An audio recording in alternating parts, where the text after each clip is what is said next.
I'm Ray, G4NSJ.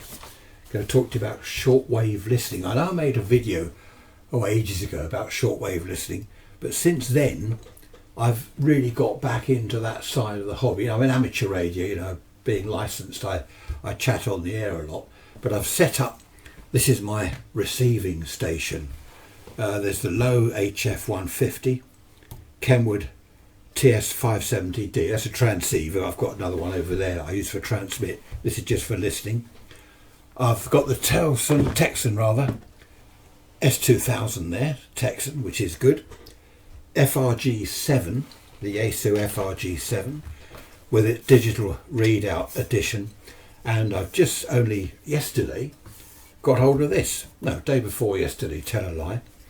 Yaesu FRG-730 aerial matching unit, which will work with any receiver. Of course, you don't have to use it with the FRG-770.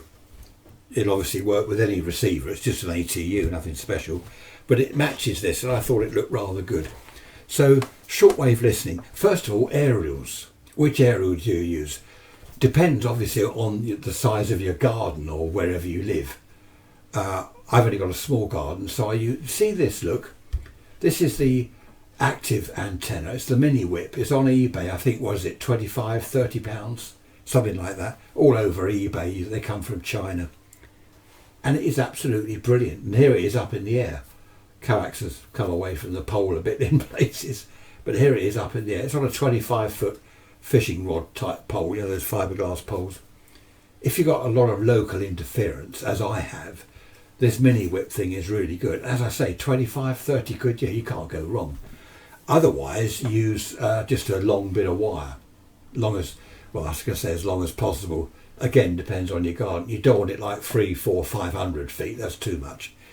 You should be right with 50 feet, 100 feet of wire, high up in the air as possible, out in the clear if you can do that. Bring it into the shack. If it's just a wire, you will need an ATU just to peak up and just to match it to the receiver. That's another thing about a bit of Morse code over there. Another thing about the mini whip, the active antenna comes in on coax, which is 50 ohm match, so you don't really need an ATU with the mini whip, which is great because you can whip around the bands. You haven't got to worry about setting all this up. Every time you change band or frequency to any extent, you've got to redo the ATU. So that's what I'm using anyway, mainly because of the interference. I can get it right down the end of the garden, the pole, far away from the house and everything as possible, and the interference level is a hell of a lot lower than it would be if my wire aerial, the doublet, goes over the house, and that does pick up some noise. Right, so which radio are you going to choose? Well, it depends on how much money you've got. Why have I got loads of radios? I got that because it was cheap and I like it. I got this because I've always wanted an FRG-7 and never owned one. I only got this recently. The HF-150 was offered to me at a good price, and well, it all was really. If it's a good price, I'll buy it. Especially, I like receivers. I use the Kenwood HF transceiver mainly for single sideband. Okay, not so much broadcast stuff. Single sideband. Aircraft crossing the Atlantic, on the aircraft bands, they use upper sideband. Various other things. There's still some ships around that use sideband. Amateur radio, of course, they're all on sideband these days. This I use, and the Lowe, mainly for AM, medium wave AM band, but shortwave broadcast bands. So, this is good on sideband. So's this, but the Kenwood is best. So that's whatever you want to buy. I wouldn't go for, if you're going to get into this seriously, I wouldn't go for a really cheap receiver. It's just not worth it. A good start, if you can get one, is the FRG-7. That's a good start. These are pretty rare. The Tecsun's quite a lot of money. Mind you, these are now. So are these. Anyway, so once you've got yourself your receiver and your aerial set up, where are you going to listen? A friend of mine said to me years ago, he said basically 10 megs and above is daytime. So 10 to 30 megs HF is daytime listening. 10 megs down to what, say 2 megs is night time.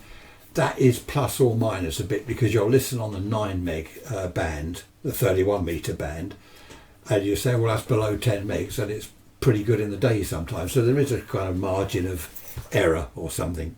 What I'm going to do, the 13 meter band is what, 21450 to 21750 megs.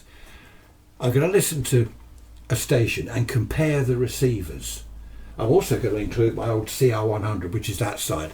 I'm thinking of bringing that over here if I can make room. So have a look at the video clip. I must get my hair cut. I can't see you.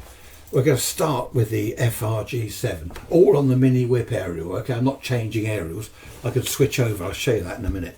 We'll start with the FRG-7.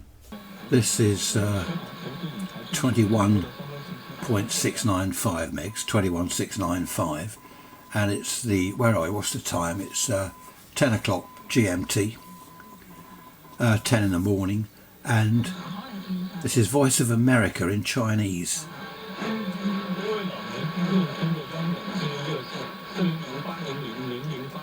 You hear that sort of, that's QSB fading. It's coming from the Philippines. According to my book, 250 kilowatt transmitter in the Philippines. So it's not really directed at the UK.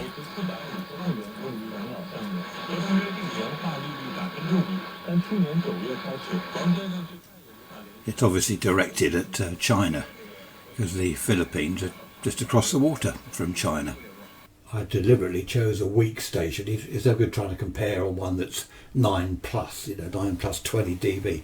So that was a fairly weak station. Let's go over to the next radio. There's the same station on the Kenwood transceiver. TS-530D transceiver. There's not a lot between the receivers. Bear in mind this is a modern day transceiver, and the FRG is what, 40, getting on 50 years old. The FRG-7 is doing very well actually. It's not really a fair comparison, is it? Taking one that's really old and one that's sort of almost still available currently. Okay, what's next? HF-150, here we go. There's the HF-150 receiver, the Lowe receiver on 21695. Nice audio on this receiver.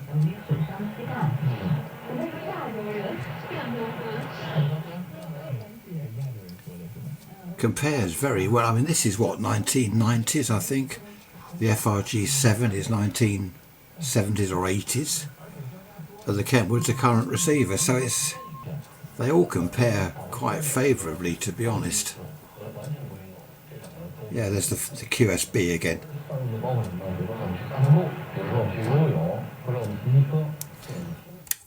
That's pretty bassy, the HF-150. I use that mainly on medium wave, and I've got a fairly big speaker with it. I didn't turn it up too much. It was pretty bassy for the microphone. Right, what's next? The Tecsun S2000. Have a look at this one. This is the Tecsun S2000. The crackly volume control.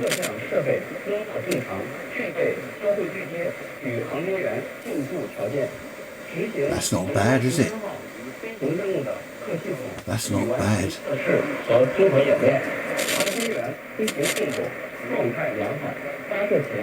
S meters moving, there's the QSB.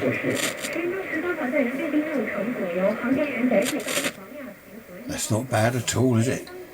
The Tecsun S2000, I'm impressed. It's a lovely receiver. It was about as good as the HF-150. I suppose with different speakers you can't tell. It's not, none of this comparison stuff really is fair. It's on the same aerial, but this one's bassy. The Tecsun was pretty toppy, so you could hear what they're saying more than you could on that one. But there we are. I should use one speaker as well as one aerial, as I'm doing. One speaker. But of course that's a lot of fiddling about connecting it to all the different radios. Last but not least, a good old favourite of mine. Here we go. Just out of interest, this is my old CR100. Listen, there's the same station.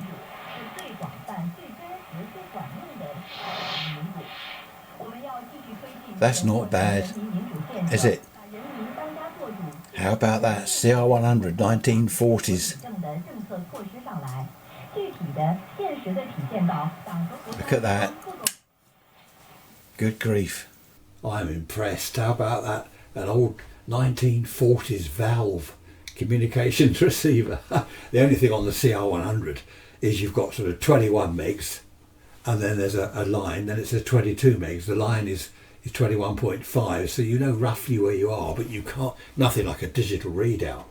But of course in those days, when I started listening around in the 50s, the 60s, I got a CR100, you tune around, you haven't got the internet, oh what's this station on, 21960, I type that in, oh radio so-and-so, look, there's the times it's on, there's the transmitter, the power, there's the location of the transmitter. You didn't have all that. You tune around, you hear a station, and you think, what's that? What's that? You can't look it up. I don't think there were even books then that listed it all. So you had to wait for the ident, perhaps on the top of the hour or the half hour, wait for the ident. A lot of them had like a signature tune, and that was part of the fun. You didn't know what you were listening to. So yeah, it's a great hobby. I mean, unlike something like fishing, I mean, I used to go fishing years ago. The trouble is you set up and it starts raining. I think, oh great, you get soaked.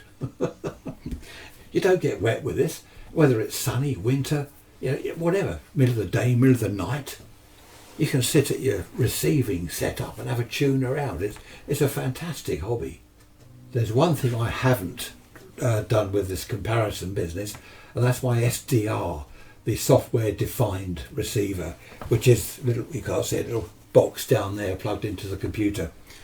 A friend of mine that gave me that, I mean, they're brilliant. They're brilliant receivers. I can switch the area over to that. He didn't like it because, a bit like me, he likes this. He likes this tuning around. You can tune around and you go past something. What was that? Tune back again. Oh, it's a weak station. What's that? And you tune into it physically. With the SDR, the software defined receiver, it's mouse and keyboard. All right, you've got the waterfall, you can see everything on the display and the S meter, it's all on the screen, everything, RF gain, everything, and you can save into memories and scan and all sorts. And it covers, what's it cover? I don't know, about sort of 10 kcs or whatever it is to 2 gig. So it's great. I use that mainly for VHF, scanning around 400, 500 megs and up, 1000 megs, was a gig, isn't it, and above. Because then you can't just use the mini whip for that. So I haven't mentioned the SDR because that's a completely different thing. I like old-fashioned gear. Well, as you can see, look at this, old-fashioned gear. I like it, but that doesn't mean to say that I won't. I don't want to know new stuff. I like keeping up with technology. I think it's daft to say, oh no, I'm a valve man. I like valve gear. I don't want to know computer type driven stuff. Not interested in that. I think that's silly because you've got to embrace all technology, new stuff that's coming out. So, I mean, if you want to, get yourself an SDR. Some of them are pretty cheap. I'd go for a reasonable one if I were you. Stick an aerial into that and have a tune around on your computer screen. But have a look into SDR type receivers. Very small little box like that. Mini whip aerial outside, or you need something else for VHF, UHF. But for shortwave, mini whip aerial, the little box, and your PC or your whatever it is you've got, your tablet. I don't know, what are these called?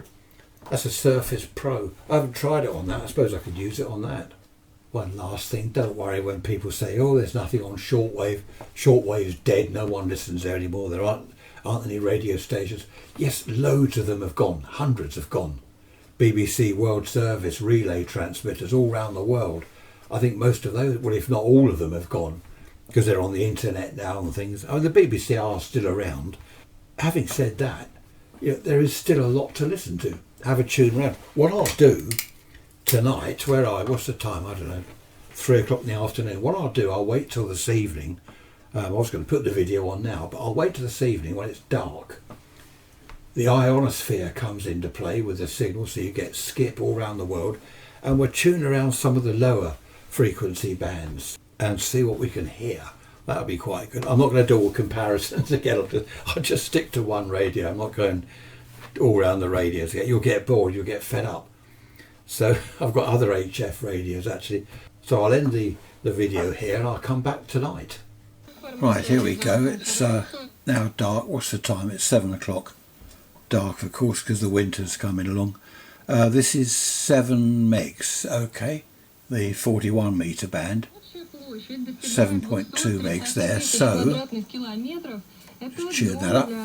I'll show you what it's like just tuning through the band.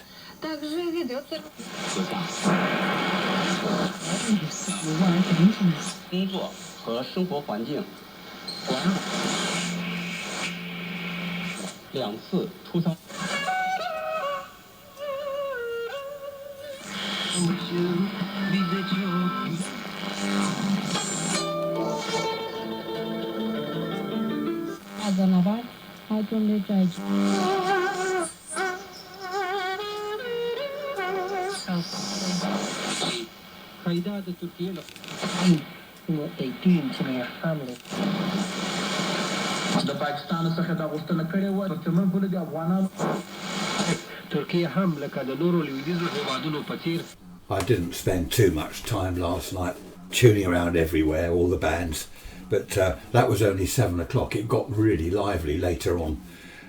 Couple of other things to mention. With this little ATU, if you get one of these, if I happen to have one, don't transmit through it. It'll go pop if you do that. An earth. A lot of people say, do you need an earth? With a wire aerial, it's best to have an earth. With the mini whip thing, you don't need an, well, you do out in the garden where you'll see on the instructions you will need an earth for that. But with a wire aerial, you need to bring the earth in to the radio itself. There'll be a ground terminal on the back, so that's important. Medium wave DX. This is Radio Guernsey. Not bad. On 1.116 megs or 1116 kilohertz. I'm old fashioned. Sorry, just had to turn something down over there. Some woman shouting on 446. Yeah, what was I saying? 1116 kilohertz is Radio Guernsey, or 1.116 megs. That's yeah, medium wave at night as well. Medium wave is fantastic. It's pretty good in the day. Of course, a lot of people say, "Oh, what a shame! Medium wave stations are all closing down in the UK," which they are. It is a shame. I'll turn that off actually. But the thing is, we had a local one on, what was it, 1395 or something, closed down. Every cloud has a silver lining because you can then hear foreign stations on that frequency. Now obviously you can't when you've got some local transmitter blasting out 2 kilowatts, you know, from a couple of miles down the road. You can't hear anything. But once they close down, which is a shame, as I say, but it's also a bit of a bonus because you can see what is on that frequency, which is no longer being blotted out. What else have I got here? My aerial switch. Can you see the aerial switch? Hang on, where's the... Yeah, just about. All that is, it's an old, cheap old CB thing, you know? Well, one aerial in and 4 out with these horrible little switches. For long wave, medium wave, short wave, you know, the AM bands and that, up to 30 megs, it's fine. Don't use that sort of thing on VHF, UHF. It'll be really lossy. You get a mismatch and all sorts of nonsense going on. So it's ideal for medium wave and short wave, which is good. What else have I written now? I think that's it. I think that's the end of my list. Thank goodness for that, you're saying. We can go down a pub now and have a beer. You need one after listening to this. Right, that's my notes. There's my cup of tea. Happy DXing. Long wave as well. Have a tune round on long wave. I mean, in America, you haven't got that, have you? You don't have. You've got AM, which is our medium wave. But I think long wave is used by, is it other stuff? I don't know. But have a tune around. There's, is there Reykjavik? I think Moscow's on long wave. There's France. Quite a few stations around the world do use the long wave frequencies. So have a listen there. Is that it now? I'll leave you in peace. Thanks for watching. See you next time. Bye-bye for now. Cheers.